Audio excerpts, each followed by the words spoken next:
নজর রাখবো পরবর্তী সংবাদে। ফের দুর্ঘটনা এবার উঠে আসলো সোনামুড়া থেকে, যেখানে দুর্ঘটনায় আহত হয়েছে চারজন স্কুল পড়ুয়া। ইতিমধ্যেই আহতদের রেফার করা হয় জিবি হাসপাতালে। নলছর ব্যাংক চৌমুহনী এলাকার ট্রিপার গাড়ির ধাক্কায় চুরমার অটো গাড়ি, আহত হয়েছে দুজন স্কুল পড়ুয়া সহ মোট চারজন গুরুতর জখম বলে খবর। আশঙ্কাজনক অবস্থায় চারজনকেই জিবি হাসপাতালে রেফার করা হয়।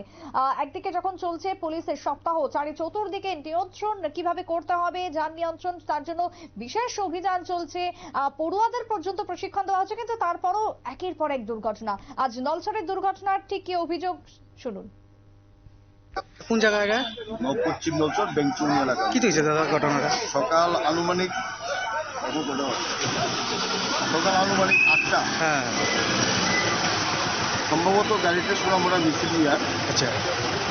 মেলাগড় সোনামুড়া থেকে আগরতলা যাওয়ার পথে হ্যাঁ। বেংচুনি সামনে একটা উঁচু ছিল, বউটা ব্রেক দেওয়াতে গাড়িটা কন্ট্রোল করতে না পারে গাড়িটা কতজন আহত হয়েছে অনুমান? এতে অনুমানিক 3 জন আহত, 2 জন সিরিয়াস আছে।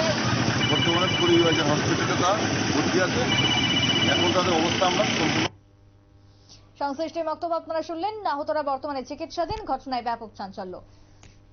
ছোট্ট একটা বিরতি নিয়ে নেব, ফিরে আসবো বিরতির পর। সঙ্গে থাকুন।